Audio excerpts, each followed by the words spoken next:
Hevad Khan has been on an absolute tear lately. Just a few days ago, he won a prelim at the Foxwood's Poker Classic, pocketing more than $100,000. That win came just a week after he took down one of the biggest weekly online poker tournaments, the Pokerstars Sunday Warm-Up, for another $100,000 or so. It's safe to say that this Team Pokerstars member is riding pretty high right now, and he's obviously doing something right. The 2007 World Series of Poker main event final tableist is certainly proving that he was no fluke. We have Hevad on the phone right now in the midst of playing more Foxwoods prelims to talk about his recent success, why he's running so hot right now, and how he has developed his game since his World Series of Poker finish. Alright, so how you doing today, Hevad? Pretty good. Woke up, ready to play poker. That sounds good. Is that basically your starting plan for every day? Yeah, you wake up and you start thinking about hands, and you're like, man, I want to play some tournaments and stuff. Good deal. Well, you've had a really amazing run in just the past few weeks. Could you tell us a bit about what you've been doing and what you've accomplished? I was playing a lot online and just working with the people that I stake my horses and stuff, getting a whole new momentum of things since the World Series and all those circuit events I've been to. And I was playing Sundays, and I crashed and burned and everything, obviously. But I did get deep in the Sunday warm up. I went in there probably fourth in chips. Then when we were down to six-handed, I was last in chips, and I won a couple, 30-70s and flips and stuff, and I ended up winning. And very exciting. It was first big win I had in about 4 months, and it really question yourself if you are really good at the game or not. And when you have something like that, it throws all your doubts of confidence out the window. And then I came to Foxwood, and I won the 2K prelim. And so you've got to be just like riding really high right now. I mean, confidence is a huge factor in doing well in poker. Everyone says that. So how far do you expect this to kind of run? Do you expect to be doing well in a lot of stuff in the coming months then because of your success? That's a good point you bring, because I remember I was reading some threads on Pocket Fives and talking with people in general. And people who hit the runs and they take a different approach to things. Instead of being like, oh man, I'm so good, they're like, oh man, I can't wait till my downswing. I'm getting way too much luck. I don't deserve any more. It's called gambler's fallacy. You think because you've had a lot of fortune that you don't deserve more. But I believe the opposite. I believe you work your ass off. You should win every tournament you play, because most of the people that enter them aren't very good, right? I mean, that's the reason why you're playing in the first place, to make money. So I think you should aim for high, sky high, aim for everything. Try to keep winning. I mean, once I hit this heater, I'm going to put triple the effort. I'm going to try to, make sure I play optimally. I still discuss hands with my friends that I played, what was the true optimal approach, because I can face the fact that, most of the peers I hang out with are all better than me at the game. Most of the other people, I keep friends that maybe I'm a little bit better than too, but, all my competitors and stuff, I always look at them as better players, and I always know that there's somebody else out there that's better. And it's the fact of the matter, so that's what keeps your competitive edge up. Well, as far as talking about the tournaments that you've won recently, let's actually get started with the Foxwood win that was just 2 days ago. I'm sorry, not 2 days ago, 3 days ago, right? It was Sunday? Yep. Mm-hmm. Sunday, it was a prelim event, and there was 192 entrants and an $1,850 buy-in. It was Monday, actually, not Sunday. What's up? It was Monday, not Sunday. On Sunday, I was playing the Sunday Million. Monday, okay. What was the field like in that event? I mean, with that kind of buy-in and that many entrants? It's shorter than normal. They didn't get as many players as they did, but I still felt it wasn't that difficult. I mean, on the first table I was put on, I already saw 6 made targets to chip up against. So it wasn't exactly like the toughest tournament, but there were good players, and I was fortunate enough to get good table draws, which is a huge part of running good, so to speak, in tournaments. So when you say good table draws, you mean like you just didn't recognize anyone at the table, or you mean as well as from what your experience with the players, they just weren't very good? A combination of both. If you don't recognize them, that only can be a good sign. Not definitely. It could be a bad sign, but not always a bad sign. More likely, it's a good thing. And after playing about maybe 2 or 3, orbits with them, I got a feel for a lot of people that would just call every hand, and out of position, just check, and lose lots of pots. So you knew that you could, if you could pick up a hand, they would pay you off. So it's always a good sign. Right. Well, what's your plan of attack when you go into a tournament like that? You have to know your players. I mean, you can't just go in there and be like, I'm going to raise every pot and I'm going to re-raise people. I mean, you have to sit there and you have to cater your style to your opponent. And it takes an extreme amount of focus because, everybody can have a really sick day of poker. But, you might have that for 30 minutes or 20 minutes straight, and then you just go, you go blank for an hour because you get bored or, you're not getting the kind of hands that you like to have when you have a momentum change. A lot of people like to be dealt Broadway connected cards or low pairs, and they like to try to mine for sets and stuff. They need certain hands to cater to the momentum, and I think that it's very important that you need to focus even when you don't have hands because you want to pick up information on your opponent so when the hand eventually comes, you're not sitting there and you don't know what to do. Right. Well, what do you think the key component was to winning that tournament for you? Like, what worked for you in the beginning and what worked for you at the end? I wasn't really desperate to get chips because the structure was very good, but I was taking every optimal aggressive opportunity to chip up. I had really good table seat. Like I said, I had good table draws. I always found a good situation to chip up, and I wasn't playing junk hands. I was playing good, quality cards. I felt that at the end I ran good. There'd be a situation where I had maybe the blinds might be let's say, for example, 1,500, 3,000 in the ante, and I'll have 45,000 or something, and I'll wake up with aces when a short stack shoves for 20,000. You need that kind of stuff to happen. They have to have a hand they're ready to ship in. You have to wake up with a big hand, and then the hand has to hold. Your seat in the situation where they finally make their move needs to be perfect enough where somebody else wakes up with a hand, and you wake up with a bigger hand after them. These kind of things happen in deep stages in tournaments. That's why I'm really satisfied when I get deep, and after that, I've seen the ugliness that goes down when you get deep in a tournament. When you suck out on people, you run like God, you wake up with coolers. You need these things to happen. Well, you were talking about in the early stages, you kind of had to decide or pick opportunities that were right for being aggressive.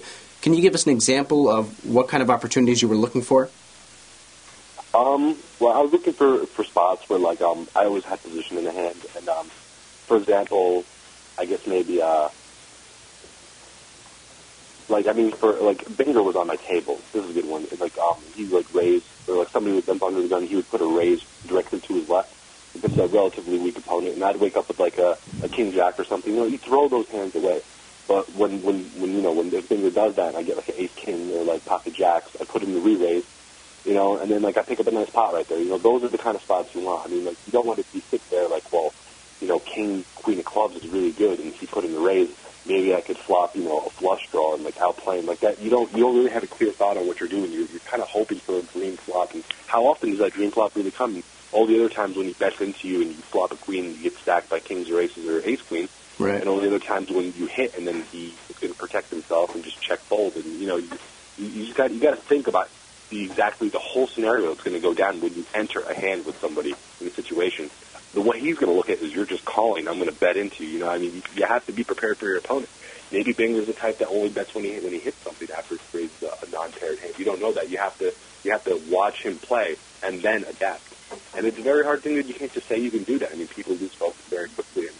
The fortunate thing is that for me is that I've played competitive video gaming so many hours on Pokerstars that I don't want to sit at a table where big money at stake and a lot of reputation, a lot of it's your time to show the world what you're made of, and then you make a simple mistake like a spew calling there with a king jack or something, right? Mm-hmm. You don't want to get desperate. You want to wait and you want to pick your spots. And that, in my opinion, should be what makes you happy about poker, is playing optimally, not all the other stuff I can't wait to get my score. When I won, that was not what made me satisfied. What made me satisfied is that I outplayed everybody the entire tournament. Well, and speaking of which, and speaking of Binger, you got heads up with Binger at the end. Can you kind of talk about that match with us for a bit? Before the tournament, when the final table started, I was 7th in chips, and Binger was chip leader with about 350,000. I had 120,000. The blinds were beginning at 3K, 6K, 500 ante. Right in the beginning, I made a re-shove all in against an aggressive opponent with king jack of diamonds. When I thought, pretty sure he was stealing, and I discussed it with my buddy. It seemed like the correct move. He goes, sure, I call. I'm just oh, God. You usually like to hear that.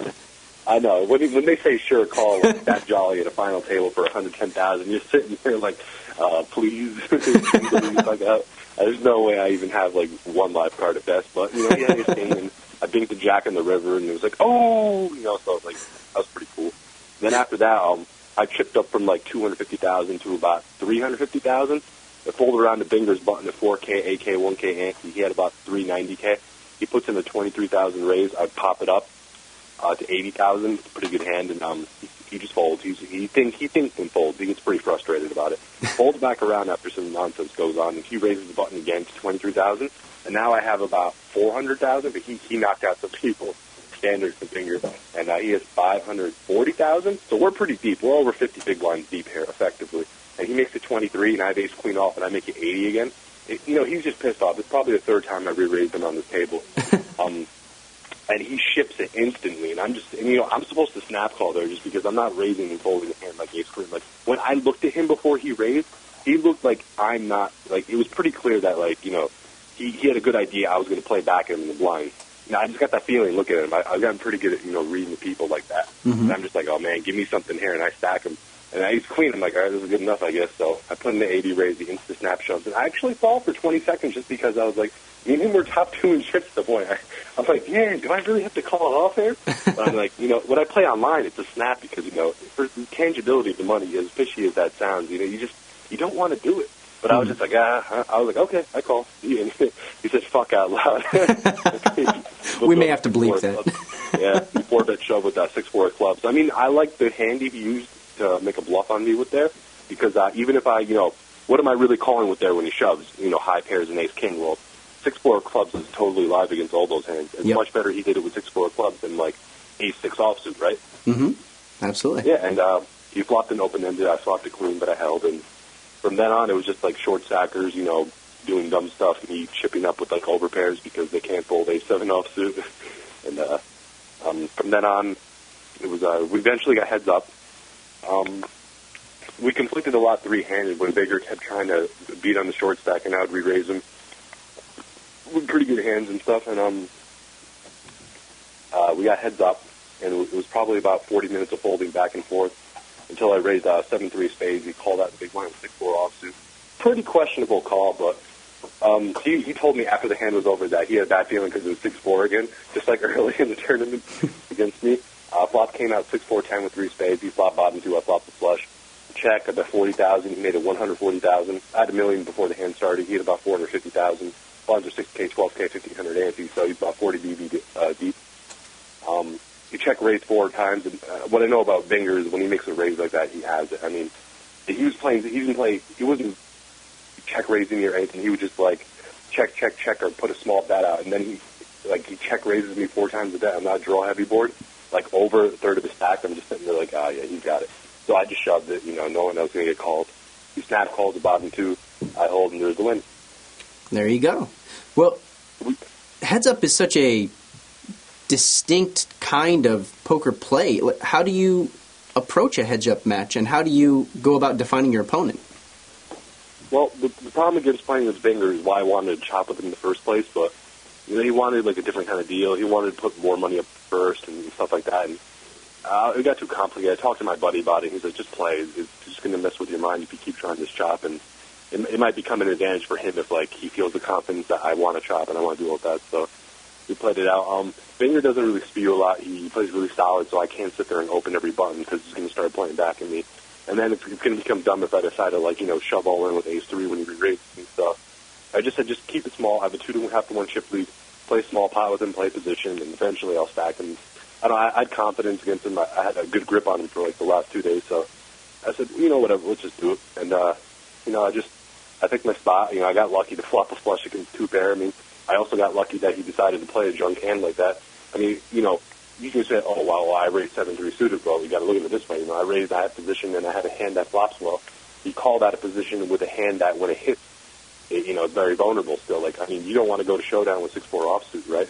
Right. I mean, 7-3 spades, it's going to want to look to hit a flush or a straight or 2 pair and stuff. I mean, his hand's not really going to flop the flush. He only has it's unsuited. And when he hits a pair, it's like, I mean, you really going to play for stacks with a pair of 4s or 6s? I don't know. Right. Well, now kind of switching gears, let's get into your big online win about a week and a half ago in the Pokerstars Sunday warm-up. Now, that's a very different kind of event. You faced more than 2,500 entrants who bought in for $200. And plus it was online, of course, so it's a lot different than a live play, and all the players are a lot different. How do those differences factor into your tactics? Well, I'm a team member, at Pokerstars.com and of the Team PS Pro. And every time I play on there, I'm gunned for. The rail guns for me. The players gun for me. I get unnecessary action. I mean, it's kind of ridiculous. I can't even name the kind of hands.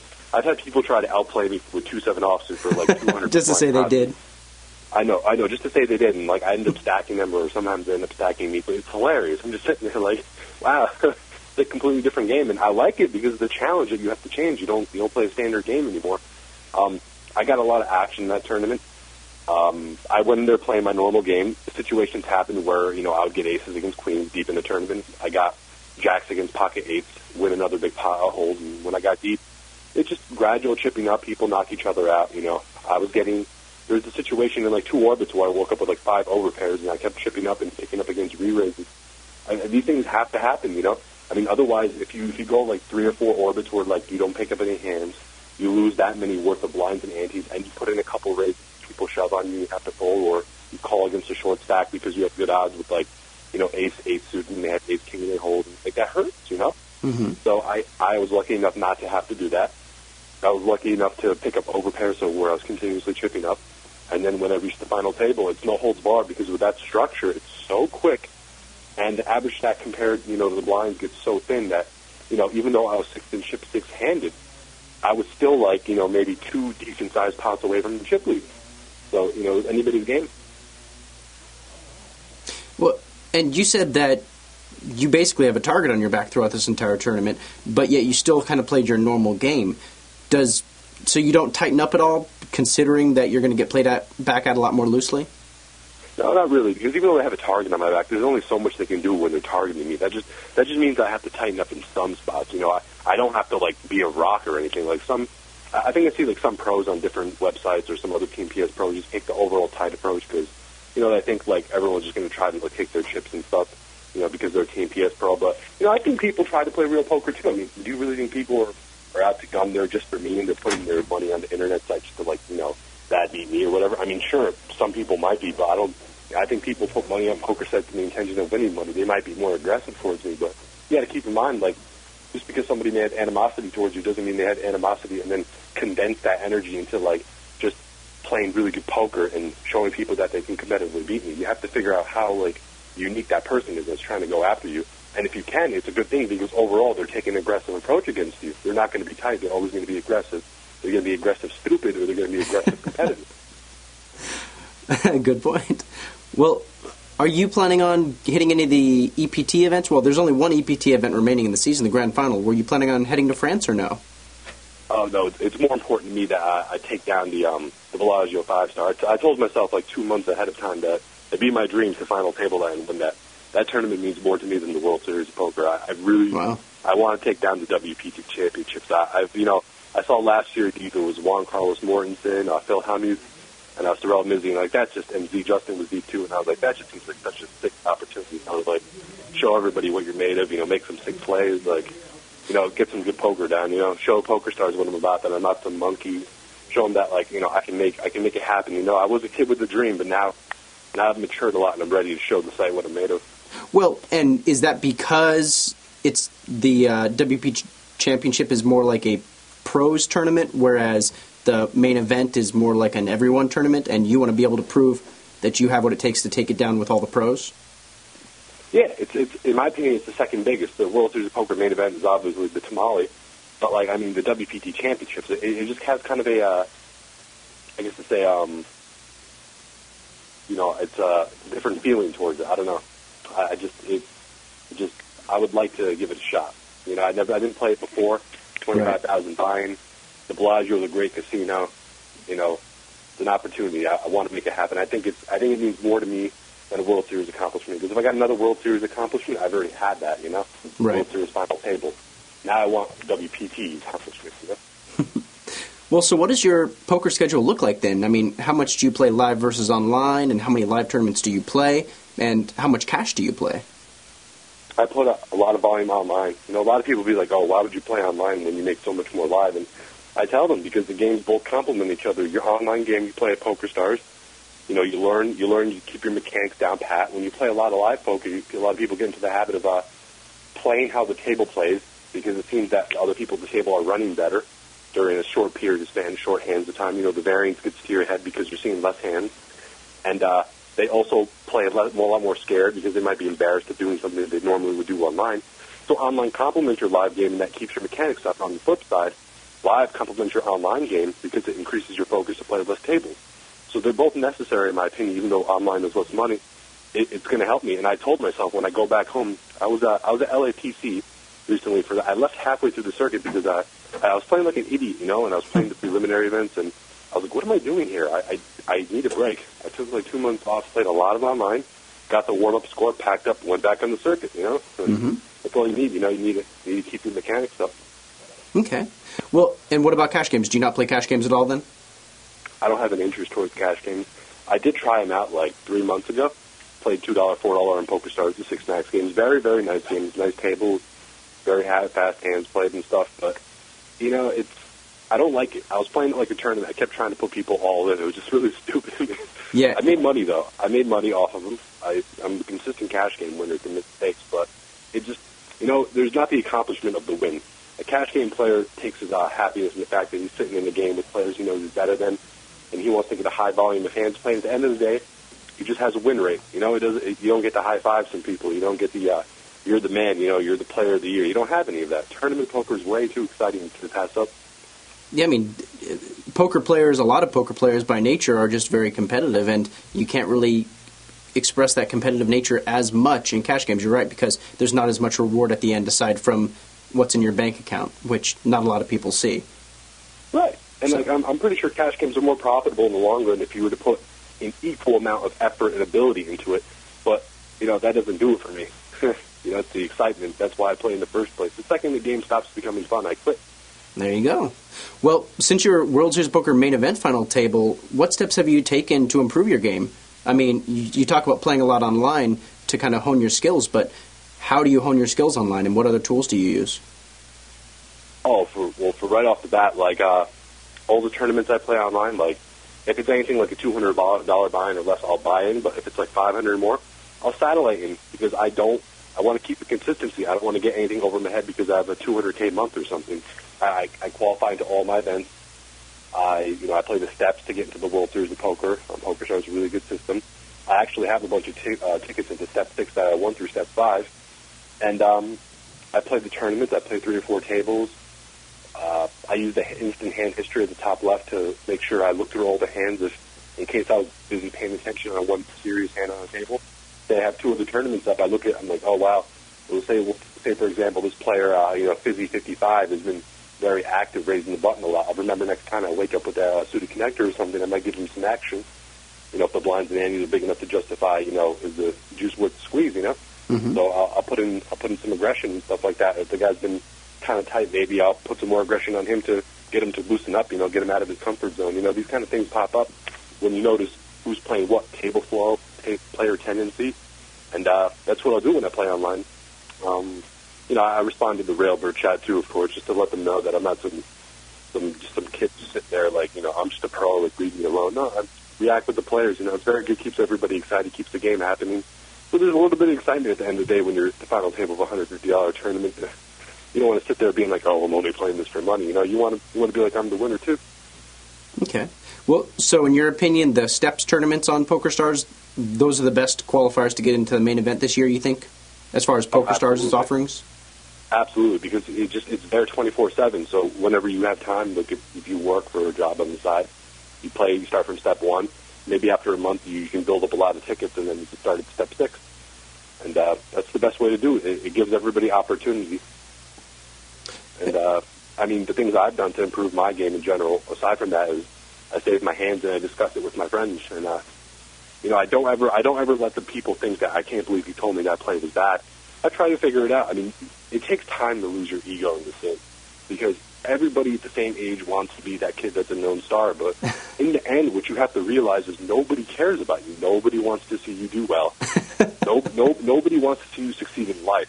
I'm pretty sure if I told everybody, all the kids my age that went to Ivy League schools and have jobs that pay $200,000 a year and they work 12 hours a day, I told them, yeah, I made $250,000 this month. They'll be like, I hate you. They'll be like, oh wow, congratulations. And inside their head, they're like, Khan, he sucks. I can't believe that he used to be a scrub in high school or whatever. You know, I mean, nobody wants to see you do well. Even poker players despise each other. That's what they watch on the rail, and everyone's like, oh, I would have never made that play. I can't believe he got in there with ace queen. You know, everybody's jealous. So what you really have to do is just play for yourself to play the game to make money. At the end of the day, that's what really matters. Poker is inherently kind of a selfish game, so... Right, exactly. Nobody wants to see you do well. Just keep remembering that and you'll be an all-star. You'll be an all-star. Well, that's all the questions I've got for you. I really appreciate you doing this interview with us, Hevad. Yeah, no problem. And thank you guys for watching the Online Zone on Card Player TV.